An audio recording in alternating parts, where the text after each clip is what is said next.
দেখুন, যে কোনো সমস্যা সমাধান আলোচনার মধ্য দিয়ে হওয়া উচিত। তা আমি দুদিন আগেই গত পরশুদিন আমার ওপিনিয়ন দিয়েছিলাম যে মুখ্য সচিব বা রাজ্যপালের মধ্যস্থতায় বসা উচিত। যাই হোক, জুনিয়র ডাক্তারদের সংগঠন তারা একটি অরাজনৈতিক মঞ্চ, তারা যথেষ্ট বুদ্ধিমান এবং আমি মনে করি সমাজের অত্যন্ত মেধাযুক্ত এই যারা এই পুরোটা অর্গানাইজ করছেন বা লিডারশিপ দিচ্ছেন, পশ্চিমবাংলার আপামর মানুষের শুভেচ্ছা, সমর্থন, বয়স্কদের আশীর্বাদ এদের প্রতি আছে এবং এদের দৃঢ়তাও আছে, সাহসও আছে। আমি এই মুহূর্তে যে লেটেস্ট আপডেট, এখন ওরা প্রতি মুহূর্তে আছে যা আমরা খবর পেলাম বা আমি সরকারকে বিরোধী দল মুখ্যমন্ত্রী সুপনের বিরোধী দলের নেতা আমাদের বলতে অসুবিধা ছিল, যেহেতু নন্দীগ্রামে করেছেন। গত 23 সাল থেকে বিধানসভায় তিনি বিরোধী দলনেতা বলেন, মানে গণতন্ত্রের যেটা 21 সাল থেকে হওয়া উচিত। এবং পশ্চিমবঙ্গ ভাগ নিয়ে তিনি সরকারের প্রস্তাব প্রত্যাহার করে আমার প্রস্তাব গ্রহণও করেছেন। মানে তার তো সংখ্যা অনেক বেশি, আমরা সংখ্যা অনেক কম। তাই গণতন্ত্রের বিরোধীদের যে অবস্থান বা তার যে প্রয়োজনীয়তা, উনি কোনো ক্ষেত্রে ইচ্ছা না থাকলেও উপায় নেই। যাই হোক, আমি বলবো ভালো লক্ষণ, ভালো। তা বলবো 30 জনের সঙ্গে বসুন, লাইফ চেয়েছে আর কি আছে করবো। নবান্ন তো অনেক রকম হল আছে, তা ক্যাবিনেট মিটিং যেখানে হয় সেখানে গোটা 40-50 চেয়ার আছে। সরকারের যদি 10 জন থাকে, ওরা যদি 30 জন থাকে, অ্যাকোমোডেশন নিয়ে কোনো সমস্যা নেই। আর বাইরে একটা জাম্বো মিটিং হল আছে, ওখানে 1000-2 লোক বসতে পারে। এখন করোনা নেই, সোশ্যাল ডিস্টেন্সের প্রশ্ন নেই। তা এই সংখ্যা নিয়ে আমার মনে হয় ইগোতে রাখা উচিত নয়। এদের আন্দোলন কমপ্লিটলি পলিটিক্যাল আন্দোলন নয়, অ্যাপলিটিক্যাল আন্দোলন। এবং এদের মধ্যে সব দলকে ভোট দেন এমন লোকজন আছে। তা আমি মনে করি, এবং এদের যে ডিমান্ডগুলো, তাতে মমতা ব্যানার্জির চেয়ারটাও আপাতত সেফ। দফা 1, দাবি 1, মুখ্যমন্ত্রীর পদত্যাগ, এটা প্রধান বিরোধী দল বিজেপি বলছে, সাধারণ মানুষও বলছে। আমাদের লড়াই চলছে। আমরা আরও লড়াইকে দীর্ঘায়িত করব। 16 তারিখে আমাদের ধর্ণা মঞ্চে বড় জমায়েত হবে। সেই দিন আমরা পরবর্তী কর্মসূচি আমাদের সবাই থেকে রাজ্য স্তরে আমরা জানাবো। আমাদের কাজ আমরা পলিটিক্যালি করব। আমরা মনে করি সমস্যার মূল হচ্ছে মুখ্যমন্ত্রী। তার জন্যই এই সমস্যা, তিনি ধর্ষকদের আড়াল করছেন, তার জন্যই বাংলার মা বোনেরা অত্যাচারিত হচ্ছে, তার জন্যই বাংলার বেকাররা চাকরি পাচ্ছে না, তার জন্যই একটার পর একটা ডিপার্টমেন্ট ব্যবস্থা নষ্ট হচ্ছে, তার পদত্যাগই হচ্ছে, সরে যাওয়াটাই সলিউশন। কিন্তু যারা আজকে 5 দফা দাবি নিয়ে যাচ্ছেন, তাতে মুখ্যমন্ত্রী বা স্বাস্থ্যমন্ত্রীর পদত্যাগের কথা লেখা নেই। তাই দুটো মাত্র ইস্যুর জন্য এটাকে জিয়ে রাখা উচিত। একটা সংখ্যা আর একটা লাইফ স্কিমিংয়ের ক্ষেত্রে মুখ্যমন্ত্রী নিজেরই ক্রেডিবিলিটিটা নিজে নষ্ট করেছে।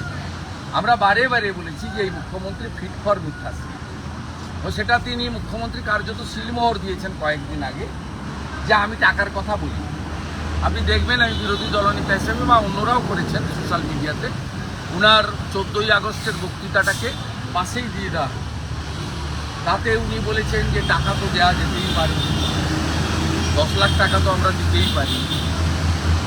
তারপরে উনি বলছেন, না আমি টাকার কথা তো বলিনি, আমি শিবির রক্ষার জন্য কিছু ব্যবস্থা যদি পরিবার চায় করতে চেয়েছি। অতএব তাই জুনিয়র ডাক্তারদের সংগঠন সঠিকভাবে বলেছেন, ভিতরে যা আলোচনা হবে উনি বাইরে অন্যভাবে সেটাকে নিয়ে যাবেন।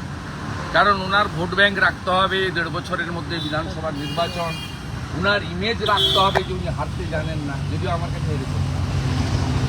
ওনার একটা মানে দম রাখতে হবে, তাহলে তো আইপিএস আইএসরা, সরকারি কর্মচারীরা বা ওনার পার্টির যারা খুব যন্ত্রণার মধ্যে আছে দমবন্ধ অবস্থায়, তারা ওনাকে তো মানবেন না।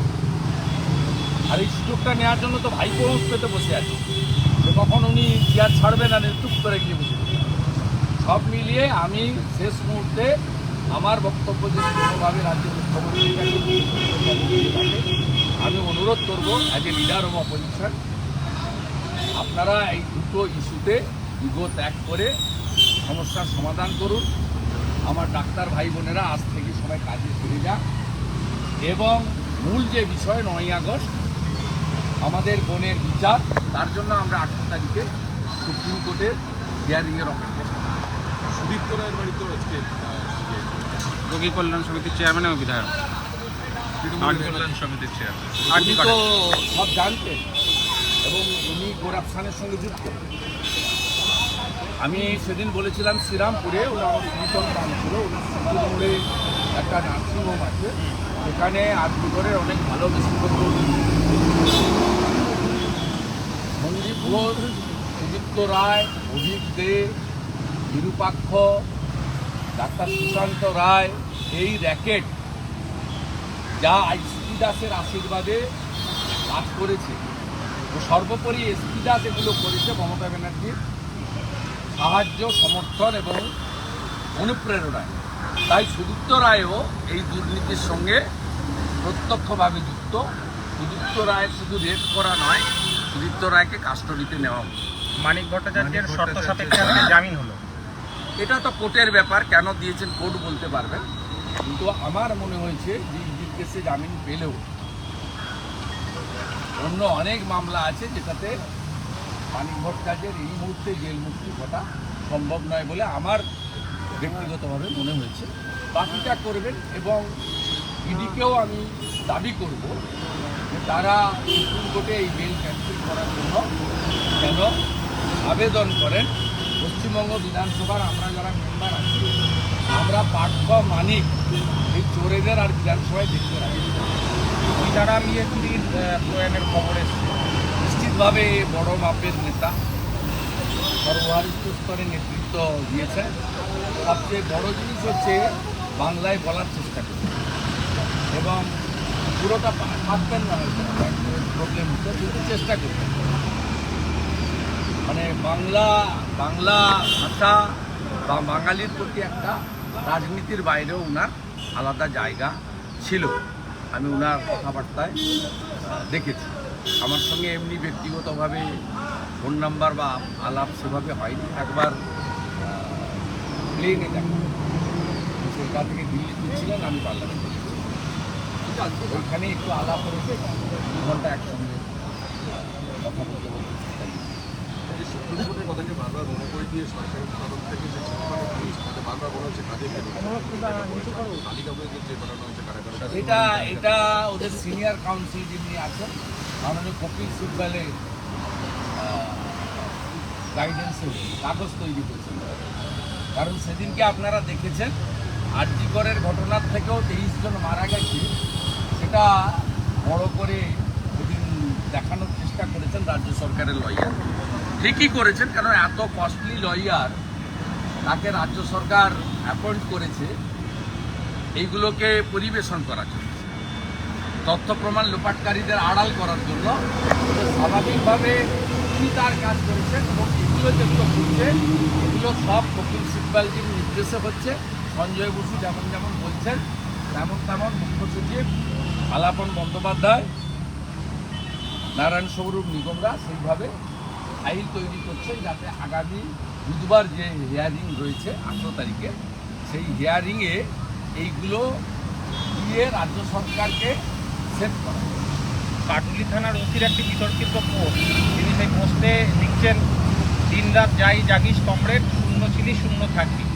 বামেদেরকে এটা তো অনেক দিন ধরেই পশ্চিমবঙ্গে পুলিশের এক শ্রেণীর অফিসাররা করেন। একজন WBCS অফিসার, তিনি যে ভাষায় নরেন্দ্র মোদীজিকে গালাগালি করে পোস্ট করেন, এক্সাইজ ডিপার্টমেন্টে রয়েছে WBCS ক্যাডারের অফিসার, তার বিরুদ্ধেও আমি কিছুদিন আগে পোস্ট করেছিলাম। এটা তো একটা দিক রয়েছে যে সরাসরি সরকার পক্ষ থেকে সমর্থন করে, কিন্তু আরেকটা দিকও রয়েছে, সেটা হলো প্রত্যেকের বাক স্বাধীনতা ভারতবর্ষের সংবিধান দিয়ে। উনি পুলিশের বাইরেও মানুষ, তার রাজনৈতিক মত আছে। আপনাদের সাংবাদিকদের মধ্যেও অনেকে ফেসবুকে এবং আগে টুইটার, এখন এক্স হ্যান্ডেলে অনেক কিছু লেখেন। তারা খুব পরিচিত সাংবাদিক নয়। তারাও তাদের কোনো কোনো ইস্যুতে, কোনো কোনো বিষয়ে তাদের মনের কথাটা সামনে বলে ফেলেন। তার সঙ্গে তার সংবাদ মাধ্যমের যে কাজ, সেই কাজের তো কোনো সম্পর্ক নেই। তাই আমি মনে করি লফুল্লি he is right, ethically he is wrong. বাস্তব থেকে এই যে পুজোয় না ফেরার কথা বলা হচ্ছে এবং ছাত্র দলের তরফ থেকে পুজোয় ফেরার কথা বলা হচ্ছে। না, পুজো আপনি আমার কাছে বলছেন না, শাসক দল তো উৎসব বলছে, আর আমরা হিন্দুরা বলছি পুজো। পুজো উপলক্ষে উৎসব, পুজোটা আগে। এই জিনিস চলতে পারে না। পশ্চিমবাংলায় হিন্দুদেরকে সবসময় এই সরকার দাবিয়ে রাখতে চায়। সব এরিয়াতে ইতিমধ্যে ঘরটা সবে কমপ্লিট হয়েছিল, তার মাথা ভেঙে। ওদের পশ্চিমবাংলায় এই যে পিতৃপক্ষে দুর্গাপুজোর উদ্বোধন করা, বিজয়া দশমীর পরে জোর করে ঠাকুরগুলোকে রেখে কার্নিভ্যালের নামে এখানে মুখ্যমন্ত্রীর যে প্যারেড শো হয়, ঠাকুরগুলোকে রেখে দেয় কলকাতার ক্লাবগুলোকে জোর করে। এবারে তো 85,000 টাকার জন্য থিমের অ্যাপ্রুভ্যাল চাইছে। কোথাও যেন অভয়া, তিলোত্তমা, কাদম্বিনীর কথা না আছে। আমি বলবো পুজো করুন, আর এবারে থিম করুন উই ওয়ান্ট টাইম। যে 18 তারিখ যে আওয়াজ উঠবে, গতবারে যেমন সন্তোষ মিত্র স্কোয়ারে জয় শ্রীরাম শুনেছিলেন রাম মন্দির উদ্বোধনের আবহে, এবারে গোটা বাংলা জুড়ে শুনবেন জাস্টিস ফর আরজিকর, বিচার চাই। এই আওয়াজ শুনবেন। পুজো হবে, পুজো উপলক্ষে উৎসবও হয়তো হবে, আর এই আওয়াজটা আরও বেশি করে হবে। এটা আটকানোর ক্ষমতা মমতা ব্যানার্জির বা মমতা পুলিশের। 18 তারিখ সুপ্রিম কোর্টের শুনানির পর কি হবে? 18 তারিখ বিকালে বলবে। আর বিজেপি কি কর্মসূচি নিচ্ছে 16 তারিখ।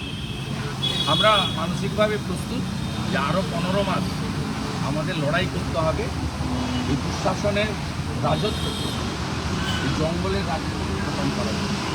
তাই আন্দোলনের তীব্রতা বাড়বে এবং অনেক পেন্ডিং ইস্যু রয়েছে পশ্চিমবাংলায়, যার মধ্যে কর্মসংস্থান, চাকরি একটি বড় ইস্যু। আরজিকর যেমন থাকবে, চাকরি দাও নয় বাড়ি যাও, এটাও হবে, তার কাজও